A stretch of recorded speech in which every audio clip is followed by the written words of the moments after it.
The net total of these developments that we are witnessing is that the country is experiencing a serious leadership deficit. Nobody is giving appropriate direction on extremely critical issues like binding international contracts, aviation industry, and education, just to mention a few. Instead, the UDA administration is consumed by quest for revenge, blame games, looking for bogeymen, and scheming to stay in power, while the country starts regressing into its old ways very early in the life of this new administration. We are calling out President Ruto and his administration. It is time for Ruto and his administration to govern. It is time to lead, but we fear they never will. We seem to be staring at a government that is government in name only. Too early into this administration, we are staring a leader and his team who have little to offer and are so consumed by pride and excitement to realize that they are off rail. We are certainly staring at the consequences of having a regime that lacks mandate and agenda. So far, the UDA government is simply occupying space, not governing at all. In the few weeks of UDA administration, all we see is the bitter partisan politicking, making the divide in the country to get deeper and wider. Even the little optimism that was there is quickly giving way to frustration and fear. We remind the president and his team that the country is crying for leadership. The country is crying for leaders that will bring it together and also make the decisions needed to tackle the monumental challenges our people are going through. We remind the president that there is a falseness about him and his administration. There is a lack of empathy. There is a coldness and arrogance that are at odds with the times. In the meantime, we wish to alert Kenyans early enough to significantly lower their expectations. We are on our own if these developments are anything to go by. UDA must stop simply occupying office and spaces and start governing. Thank you. No, Miss Aisha. Maybe I could have a word. Yes, one question. Okay. Your immediate response to this emerging debate of the extension of term.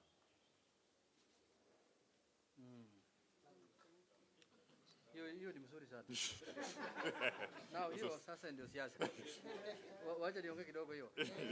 You know, first I wanted to add to the leader. I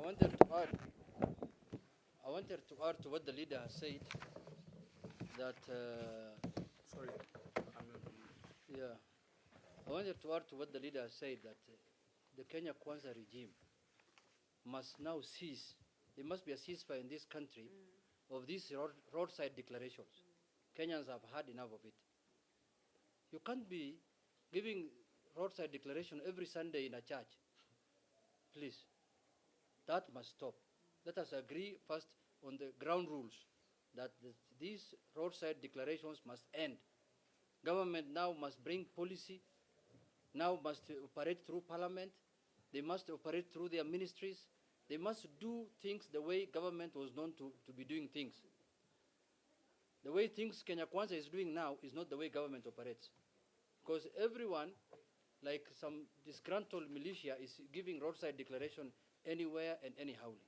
But secondly, this issue of term limit, I want to advise UDA and Kenya Kwanza in general, as an advice, that it is too early to test the waters with that kind of statement.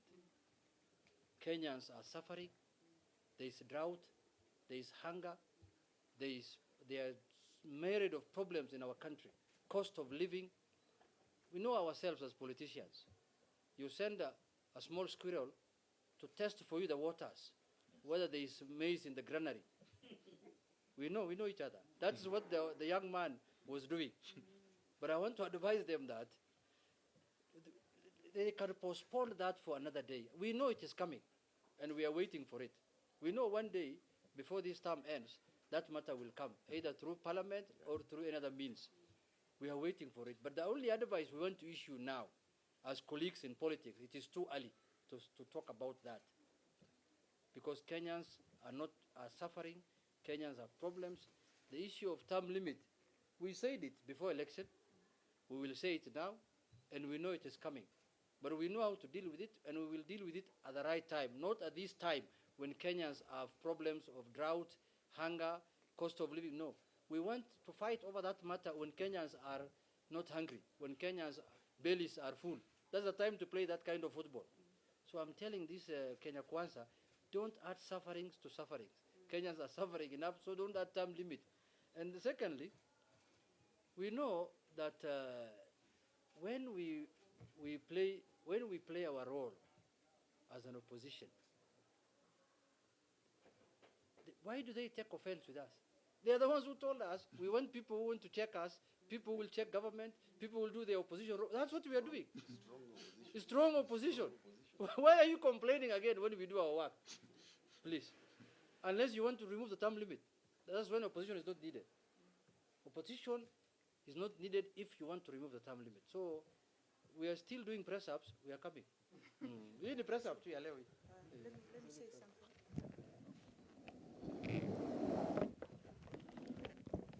Thank you, Leader. I'm Dr. Gogo. I want to make specific mention to Dr. Ruto as a President of the Republic of Kenya. I'm just curious, when Ruto literally abandons university lecturers and the university system that gave him or conferred an honorary degree on him the other day, how can somebody say that they are even thinking of not funding our universities when the funding that is going to the universities is so menial, it's not even enough. Our lecturers cannot do research, and a country is developed through research and innovation. So how can somebody, he had better put his men and women in order. They should not just go yapping everywhere. We need a cohesive society, as it were. People have come from a very grueling election, and what we need right now is one Kenya with working leaders. Issues of wanting to say term limit, and you have not worked. What do you want to limit this term to if it's not for work? So those people who are around the president who want to keep this country hot, we are tired. We want our people developed. We want food supplied to women and children who are suffering. Women need water. We need our roads done. Don't put our few,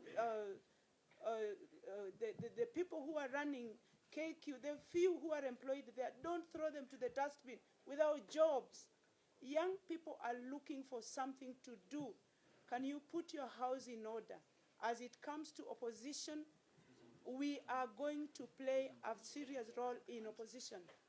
There are people who are also moving around trying to hoodwink and saying that we are ready to work with you.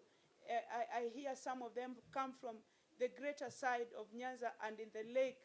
I want to take this platform and advise them. Nobody has said that they are not going to work with Ruto. Ruto is a president, and that is why we are holding him to account. The buck stops with him, and he had better hold the country together and make his men shut up. We are tired of very many words, and what we want is work, work, and work. Okay. Thank you. Okay, thank you. Before Honorable Sosi say something, and my other colleagues, I've been asked to comment on the issue of the term limit. And really not to dilute what Honorable Nyota said.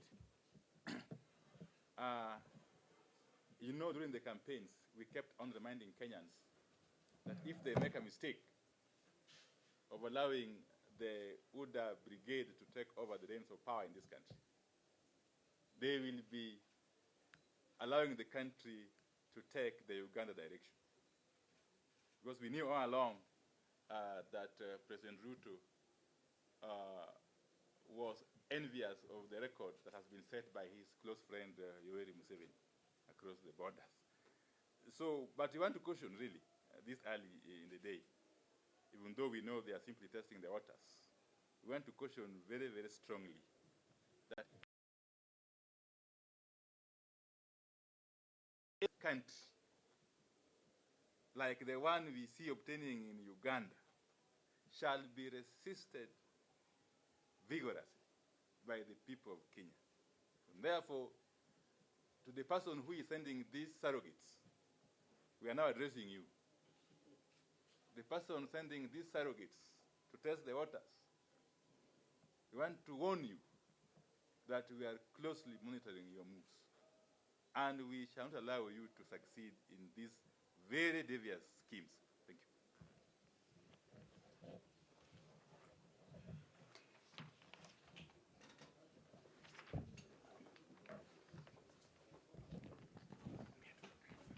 Thank you very much. I think mine is just to add on to what my colleagues have said, that we are asking the UDA administration to work for Kenyans and to stop all these shenanigans they're involved in.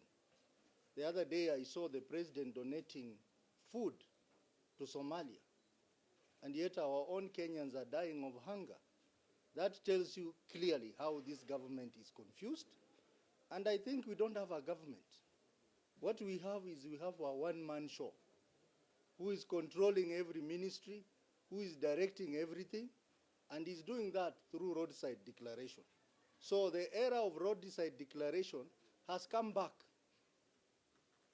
This era ended during KANU time. But now, KANU somehow has been revived through UDA, and they are making roadside declaration. Yes. We are saying that we will continue piling pressure on them, Yes. and we will not accept the change of the constitution to increase the term limit for the president. And no wonder Ruto is a friend of Museveni. He is now reading from Museveni's power book, because this is how it started in Uganda. One MP comes up and says, then some other people talk about it, and the next thing you hear that the constitution has been changed. No wonder he's moving in regions, buying people, buying MPs, so that he can push this amendment through parliamentary initiative. We are telling him, we are watching you, and we will not allow you to amend the constitution. Pengine ubadilishe ile ya Sugoi. Thank you very much. You know, in Uganda, first they changed the constitution and removed the term limit first, and changed it to age limit. And in the end, they changed the age limit again, because that person who was changing himself for himself to remove the term limit ended up growing older. So age caught up with him. So first he removed the term limit. He thought that he's young now, he can stay, and then changed it to age limit. Then he ended up reaching that age limit. Then he had to remove the age limit. So I want to advise Oda that even that age you want to bring, you'll end up reaching there. So I don't know whether you'll end up removing the age limit also, so that you continue ruling until you die. Thank you very much. You want to say something? Let me just say something very quickly. Number one is that the energy that UDA is using to test waters with the term limit issue, they should actually spend that energy on giving solutions to this country. Like, for example, Kenya Airways is losing millions of money on a daily basis because there's no solution to this crisis. Number two, the other day the president was grappling with getting a solution to the UNGA issue that we have. And he actually stated that instead of giving a solution in 100 days, he's going to use 1 year.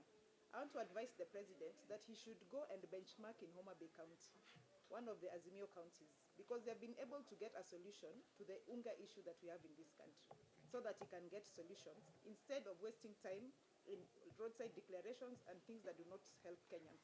So go and benchmark in Homa Bay County on how to get a solution for UNGA. Thank you. Okay, asanteni sana. Mungu abariki. Mri. Statement iko hapo, unaweza